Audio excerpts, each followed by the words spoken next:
In this lesson, we are going to see how readable text can be changed into hidden text. Here, our original message is data. Because we can easily read and understand this message, it is called the readable message, or plaintext. Now, we apply a simple encryption rule to the message. Encryption changes the original characters according to a specific rule or key. In this example, data is transformed into GDWD. The new message is no longer immediately readable. We call this the hidden message, or ciphertext.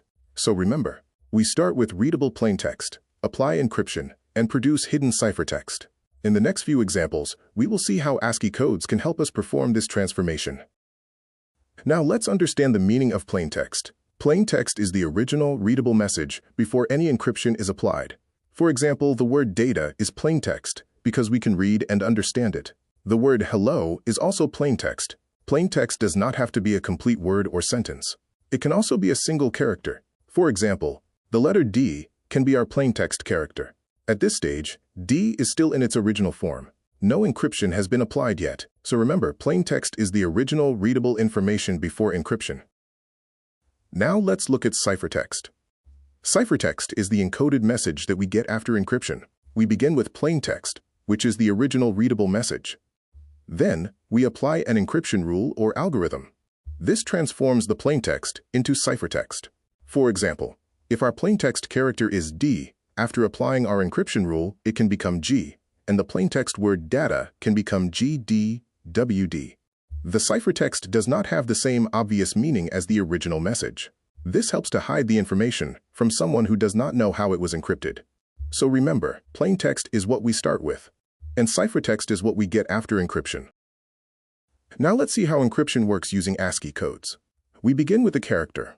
In this example, our character is D. First, we convert D into its ASCII code. The ASCII code for D is 68. Next, we apply our shift key. Here, the shift is +3. So we calculate 68 plus 3 equals 71. Now we have a new ASCII code. The ASCII code 71 represents the letter G. So our original character D has been transformed into G. The complete process is D, 68 plus 3, 71, G. This is a simple example of encryption. We convert the character into a number, shift that number, and then convert the new number back into a character. Now let's look at decryption. Decryption works in the opposite direction to encryption. Its purpose is to take the encrypted ciphertext and convert it back into the original readable plaintext. In this example, our ciphertext character is G. First, we convert G into its ASCII code. The ASCII code for G is 71. During encryption, we used a shift of +3. So to decrypt the character, we reverse that shift. We use -3. So we calculate 71 minus 3 equals 68. ASCII code 68 represents the letter D. So the encrypted character G is converted back into the original character D. Remember, encryption moves forward using the key. Decryption reverses that shift to recover the original message. Now let's understand the shift key. The shift key tells us how far to move through the alphabet. A positive shift moves us forward. For example, suppose we start with the letter D. If our key is +3, we move forward 3 positions.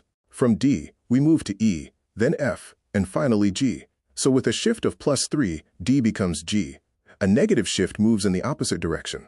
If our key is -3, we start again at D, then move backward to C, then B, and finally A. So with a shift of -3, D becomes A. The important idea is simple. The plus or minus sign tells us the direction, and the number tells us how many positions to move. This movement can also be performed using the ASCII codes of the letters. Now let's encrypt the letter D using a shift key of +3. We begin with our plaintext character, D. The ASCII code for D is 68. Next, we apply our encryption key, which is +3. So we calculate 68 plus 3 equals 71. Now ASCII code 71 represents the letter G. We can also see this by moving through the alphabet. Starting at D, 1 step takes us to E, 2 steps takes us to F, and 3 steps takes us to G. So the complete process is D, 68, plus 3, 71, G. Therefore, using a key of +3, the plaintext letter D is encrypted to the ciphertext letter G. Now let's look at what happens when we use a negative shift.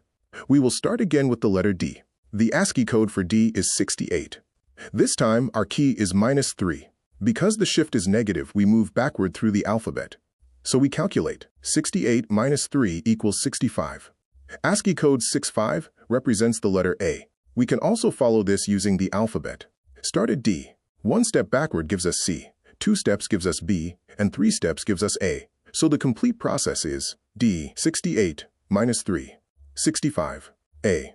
Therefore, using a key of minus 3, the letter D is shifted to A. Now let's see how we can reverse the encryption. During encryption, we started with the plaintext letter D. The ASCII code for D is 68. We applied a key of plus 3. So, 68 plus 3 equals 71. ASCII code 71 represents G, so D was encrypted into G. Now to decrypt the message, we do the opposite. We start with the ciphertext letter G. Its ASCII code is 71. Because encryption used plus 3, decryption uses minus 3. So, 71 minus 3 equals 68. And ASCII code 68 represents D. So we have successfully recovered the original character. The important idea is, encryption moves forward using the key. Decryption moves backward using the opposite shift. In this example, plus 3 and minus 3 cancel each other out, returning us to the original letter D. Now let's encrypt a whole word instead of just one character. Our plaintext word is CAT, and our encryption key is plus 3. This means we move each letter 3 positions forward.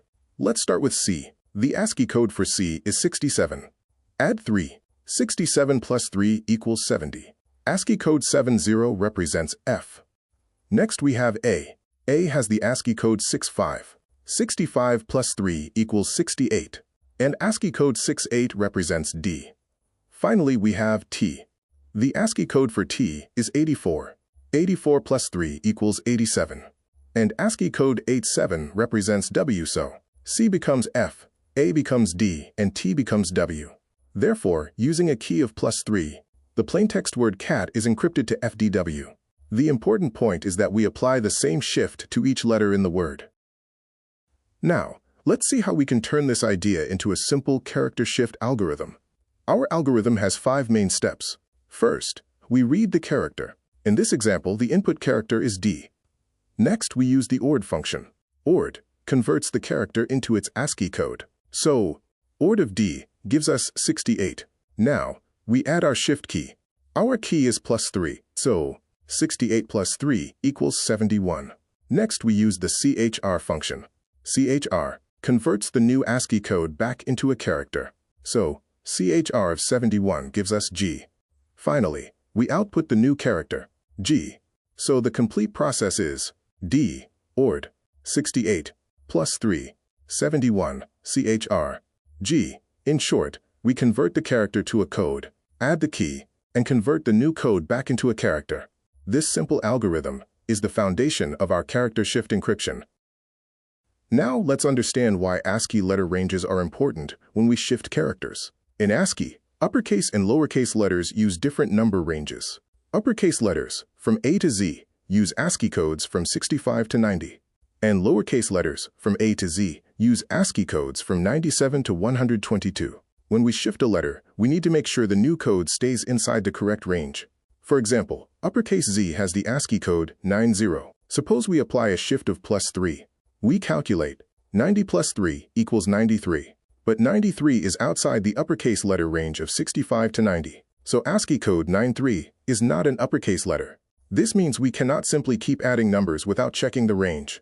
A good encryption algorithm must recognize when a shift goes beyond the end of the alphabet and handle that situation correctly. So remember, uppercase letters stay between 65 and 90, and lowercase letters stay between 97 and 122.